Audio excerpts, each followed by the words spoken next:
చదువుతో పాటు skills, placements తో పాటు సక్సెస్ సందీప్ యూనివర్సిటీ మాత్రమే అందిస్తుంది. పర్వాలేదులే, భగవంతుడు చల్లగా చూసుంటే శోభనం గదిలో నీ కొంగుముడి విప్పాల్సిన వాణ్ణి. డబ్బుందని రామన్నని పెళ్లి చేసుకున్నావు కదా. భిక్షపతి, నేను నీ వదిన్ని. కళ్ళు పోతాయా? పోనీ, నిన్ను అనుభవించాక కళ్ళేమిటి? ప్రాణం పోయినా పర్వాలేదు. ఏంట్రా, ఏం చేస్తున్నావు ఇక్కడ? ఏం లేదు నాన్న, పాలేమన్నా ఉంటే ఒక బిందెడివ్వు, నేను కూడా శివలింగం మీద పోస్తాను అంటే నోర్మి అంటుంది. మూసా పోస్తాను వదినా. ఏమా, వాడేమన్నా వాగాడా?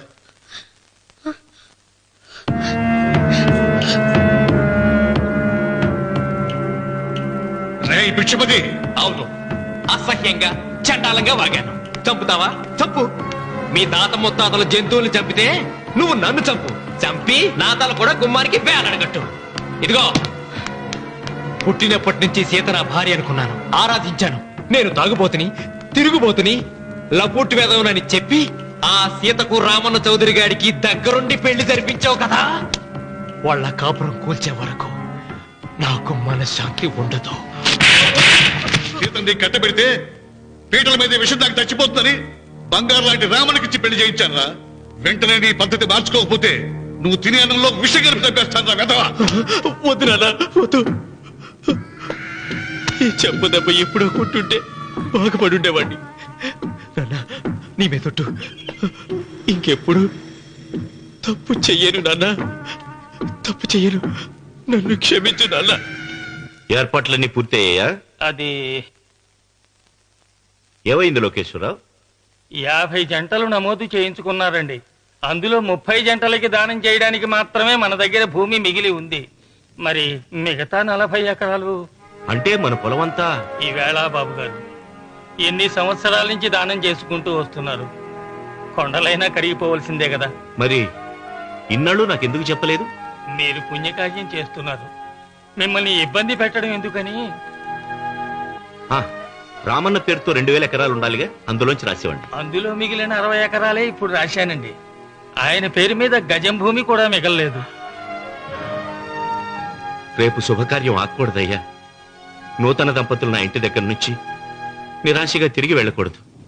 నాతోరా జగన్నాథం. అన్నయ్య, నువ్వు ఈ సాయం చేస్తే నా పరువు కాపాడిన వాడి అవుతావు. 40 ఎకరాలే కాదు, నా యావదాస్తి మొత్తం నాకు ఇస్తాను, నా ప్రాణాలను ఇస్తాను. లోకేశ్వరరావు, అయ్యా కాగితాలు.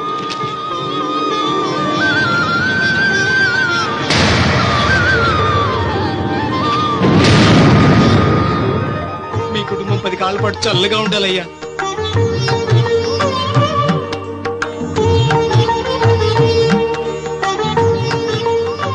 నీ పొలం వాయన దానం చేస్తాడు, పేరు తెచ్చుకుంటాడు. ఇంకా నీకే మిగులుతాది, గబ్బు లేచిపోతావు.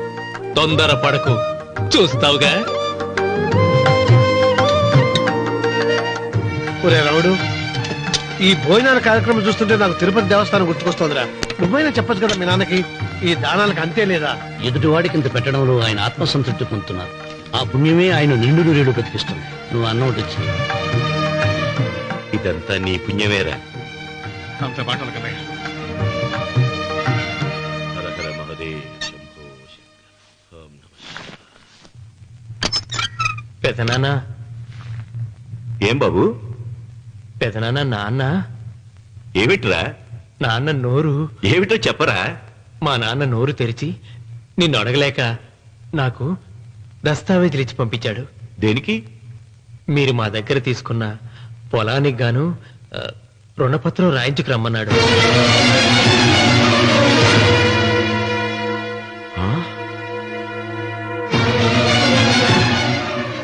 నా తమ్ముడు రుణపత్రం అడిగాడు. అయ్యో, సంతకం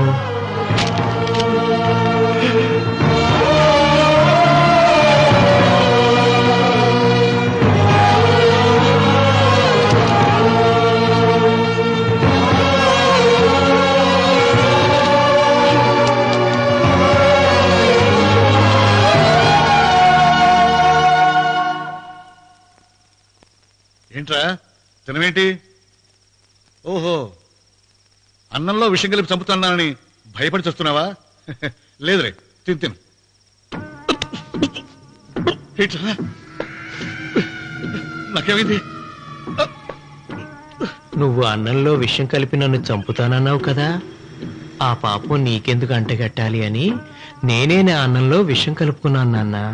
పొరపాటుగా పళ్ళాలు మారాయి.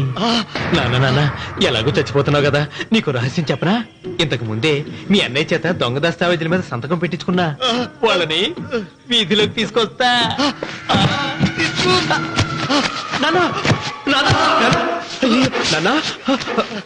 ఈ రేతో నీకు చెప్పాక నేను ఎందుకు బతికిస్తాను? నాన్న చిన్నప్పుడు నీ గుండెల మీద ఆడుకుంటే తెగ ఆనందపడేవాడు కదా, పోయేటప్పుడు కూడా ఆడుకుంటా ఆనందపడే. చల్ చల్ గుర్రం చలాకి గుర్రం, చల్ చల్ గుర్రం చలాకి గుర్రం, చల్ చల్ గుర్రం చలాకి గుర్రం, చల్ చల్. నాన్న అయ్యో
తొందరగా పోయినట్రా.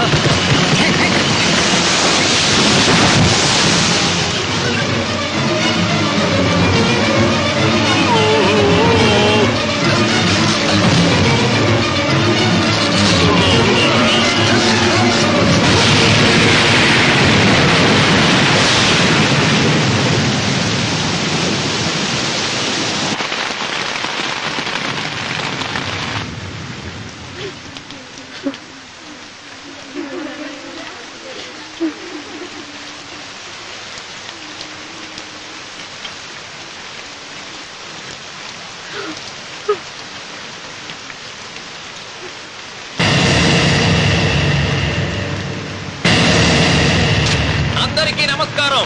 ఇది మా పెదనాన్న సంతకం పెట్టిన దస్తావేజు. అక్కడ మా నాన్న లేడు, ఇక్కడ మా పెదనాన్న లేడు. కానీ మా పెదనాన్న మా నాన్న దగ్గర 50 లక్షల డబ్బు, 40 ఎకరాల పొలం తీసుకున్నాడు. ఏ లోకేశ్వరరావు చెప్పు. అవునండి, నేను సాక్షి సంతకం చేశాను. ఈ అప్పు ఎలా తీరుతుందో ఆ ధర్మాత్ముడి శవం అక్కడి నుంచి తీసేలోపు చెప్తే బాగుంటుంది. బిక్షపతి మతుందా నీకు? ఇదేనా అడిగే సమయం? ఆయన తగలబడిపోతే ఆయనతో పాటు ఈ నిజం తగలబడిపోతుంది. మా అన్నయ్య ఆ ధర్మాత్ముడు రక్తం పంచుకు పుట్టాడు. ఏమయ్యా లోకేశ్వరరావు, మా అన్నయ్యకి మిగిలిన ఆస్తి ఏమిటి? ఈ ఇల్లు తప్ప ఏమీ మిగలలేదండి. సరే, 40 ఎకరాల కింద ఈ ఇల్లు పెట్టుకుంటాను. మిగతా 50 లక్షలు ఎలా ఇస్తావన్నయ్యా? ఏంటో నువ్వు మాట్లాడేది? మా రావుని ఒట్టి చేతులతో నడిరోడ్డు మీద నిలబెడతావా? సరే, డబ్బు వద్దు, పొలం వద్దు, ఒక్కటిస్తే చాలు. ఏంటది? అది సీత దగ్గరుంది. అది ఇస్తే 50 లక్షల బాకీ రద్దు చేసుకుంటా. సీతారత్నం పుట్టింటి వాళ్ళు పెట్టిన 7 వారాల నగలున్నాయి. అవన్నీ నాకు ఇచ్చేస్తే నేను సరిపెట్టుకుంటాను.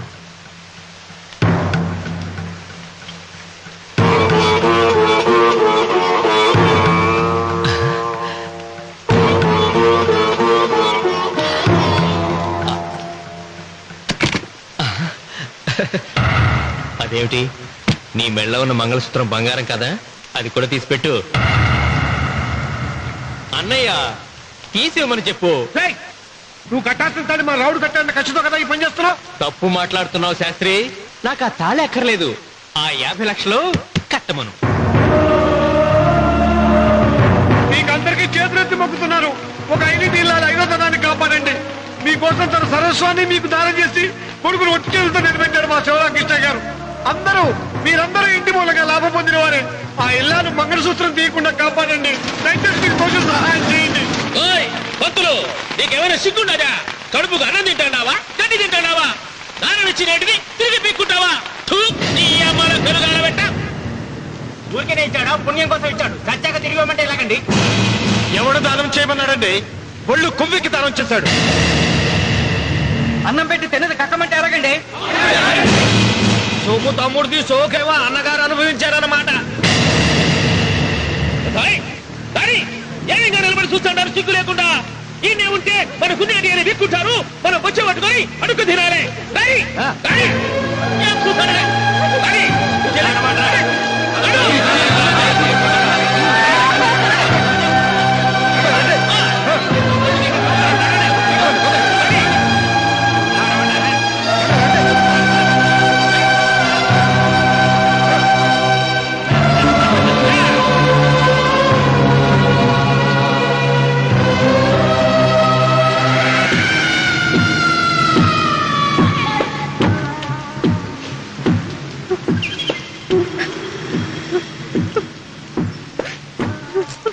అమ్మ సీత,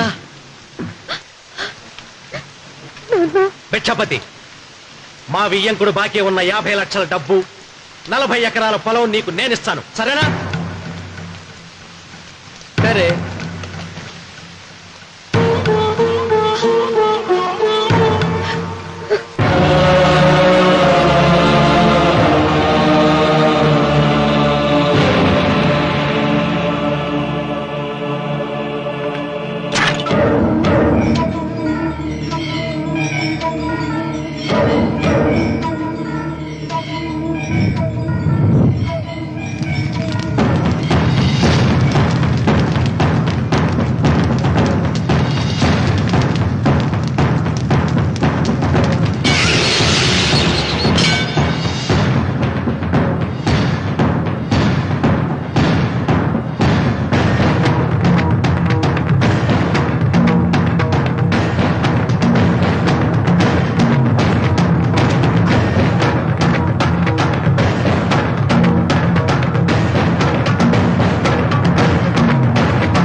దేవుడా? ఆయన దేవుడే అయితే 24 గంటలు శివ పూజ చేస్తూ దానధర్మాలు చేసిన మా నాన్నకు దిక్కులేని సౌనిస్తాడా? దేవుడి పట్ల అపచారం చేయటం మహాపాపం. దేవుడిని ఎన్నాడు మనం చేసుకునే ఆత్మద్రోహం. అసలు దేవుడే లేడు. దిష్టి బొమ్మలాగా నా ఇంటి ముందు ఆ శివలింగం ఉండడానికి వీల్లేదు. తప్పో మీరు ఆ శివలింగం జోలికి వెళ్తే నా ప్రాణాలు తీసేసి వెళ్ళండి.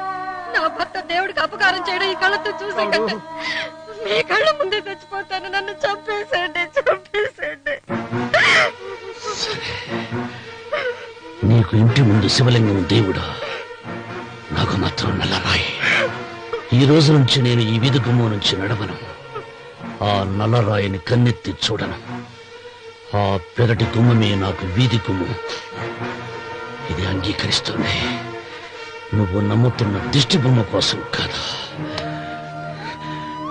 నీ కోసం. లక్ష్మి వచ్చింది. ఇంకా భిక్షపతి గారు తీసుకున్నది 40 ఎకరాలని, మిగతాదంతా కుట్ర అని, ఆ కుట్రలో నాకు భాగస్వామ్యం ఉందని రామన్న గారికి తెలిస్తే నన్ను చంపేస్తారండి.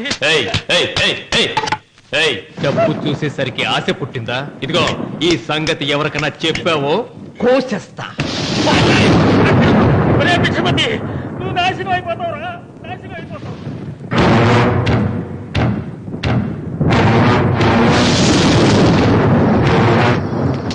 ఇంత రాత్రి పూట ఎక్కడికి వెళ్తావా నాయన? నీకు తెలియదమ్మా. తెల్లారేలోగా ఊరు వదిలి పారిపోకపోతే ఆ భిక్షపతి మనల్ని చంపేస్తాడమ్మా. తొందరగా పద, తొందరగా పద. ఊరుదిలి పారిపోతున్నావా లోకేశ్వరరావు? అది నాకంతా తెలుసు. అయ్యా అయ్యా అయ్యా, మీకు ద్రోహం చేశాను, నన్ను క్షమించండి అయ్యా. నేను క్షమిస్తా, మరి భిక్షపతి వదలొద్దు. నీకు ఉపాయం చెబుతా. అన్వర్, నీ ప్రాణాలకు భిక్షపతి మూలంగా ప్రమాదం ఉందని నీ చేతులతో నువ్వే రాసు. నేను కాపాడతాను. దాన్ని జాగ్రత్తగా మడిచి నీ జేబులో పెట్టుకో. అర్థం కాలదా? నీ ప్రాణాలను ఆ చేతుల్లో పెట్టావుగా. మీ అమ్మను జాగ్రత్తగా ఇంటికి తీసుకుని వెళ్ళు. వెళ్ళు. వస్తాం బాబు. పదమ్మా, పద.